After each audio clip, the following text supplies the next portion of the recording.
Lesson number 6, willpower. I've talked about willpower before, but I haven't talked about how to develop willpower. I've said that willpower is important in the development of magnetism because it directs energy. And when the willpower is strong, the energy becomes strong, and that creates a greater field of magnetism. People of strong magnetism are always people also of strong willpower. The two go hand in hand. I've never seen, and I can't even imagine, an exception to that rule. But how do you develop willpower? Well, one way is to set yourself a task that you're capable of performing, of accomplishing, and then seeing it through to completion. It's a very important aspect of willpower to whatever you set yourself to do, to carry it through to completion. Don't set yourself impossible tasks.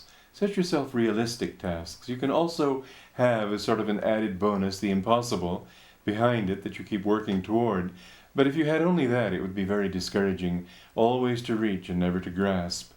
Better to take those steps that you can take that are within the realm of your own actual and proved ability, and then, however, always try to expand your horizons. Do what you can do, and then try to do a little bit more, and a little bit more, and a little bit more. Willpower can be developed. There's another thing that's very interesting in this regard. You'll notice that when people express willpower, people of strong willpower, they'll often have a line right here, or two lines. Or when they're expressing willpower, they'll knit their eyebrows like this. I'm going to do it. Isn't that so? Why is it? Because when we're expressing willpower, the energy and consciousness gather at this point between the eyebrows. It's just a physiological phenomenon. And now, if you will take the thought of, say, I am strong in myself, and rotate that thought around this point, it's like the basis of the creation of the physical universe, the hydrogen atom. One electron moving around a nucleus, a proton. One thought rotating around this simple point here. And the more you do it, the more you will find yourself developing a kind of willpower that can cut through any obstacle. Tell yourself, affirm, I am strong, I am strong. I can accomplish what I set my mind to do. I am successful, I am successful, I am well, I am well. And keep that thought, not just sort of scattered like this, but let it rotate at this point.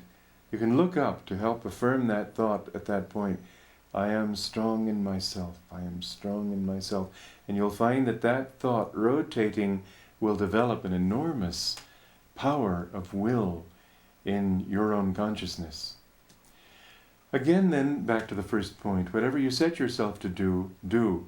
And another very valid feature, very valid factor in developing willpower is always keep your word.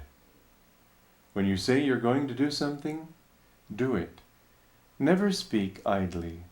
Never say, oh, I'm definitely going to do it when you have no intention of doing it. This is very debilitating to the willpower. I remember one time I was going to be a part of a show, some sort of a skit that was being performed, and it was going to be rather fun, and I had to borrow some props for this show. And I went to the apartment, I was a young man at the time, and I went to the apartment of a friend who had some of these props, and his roommate said, oh, I'll definitely be there. Well, he didn't ask where, he didn't ask when, he didn't ask what. I knew perfectly well he wasn't going to be there, he had no intention of being there, but he was so used to making idle promises to flatter people that he said it without even thinking. And of course, to top it off, he wasn't there.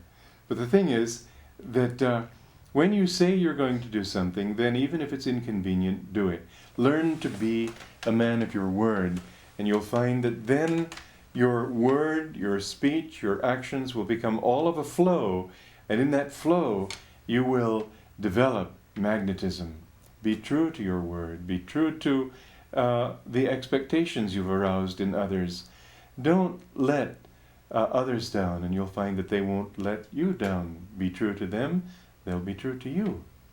Be honest with them, and they'll be honest with you.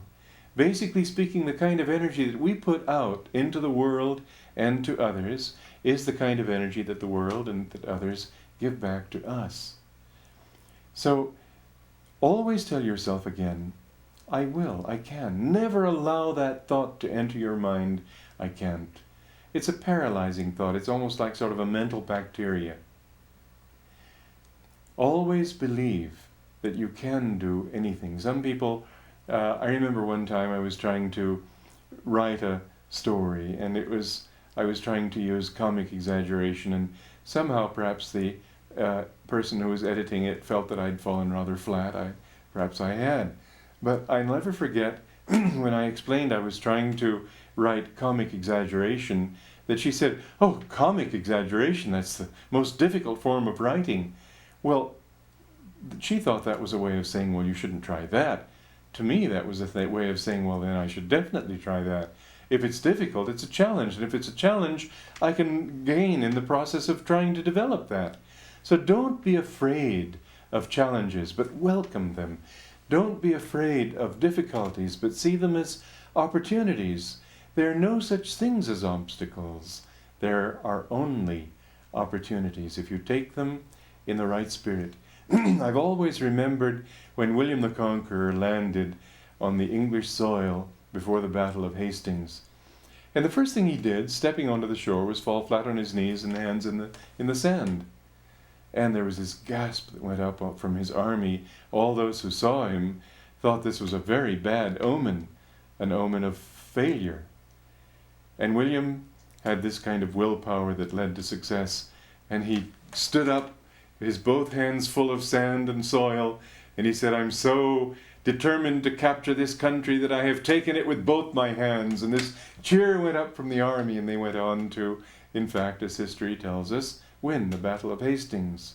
You can turn defeat to victory if you will develop enough willpower, if you will develop enough confidence in the ability of these things to happen. Don't think, oh, I can do anything. That's a boastful and unnecessary thought. But to say, I can't do anything is even worse. To say it's a challenge, why not try? It can be done, and let's see if I can do it. That's not egotistical. That's the kind of quality you've got to have if you'll ever be a leader. A leader is one who looks for challenges, who loves challenges, because he knows that only when his abilities are challenged does he really grow, does he really test his ability, and therefore does he expand on his abilities. So, as a leader, welcome challenges, develop willpower, and be, above all, strong in yourself.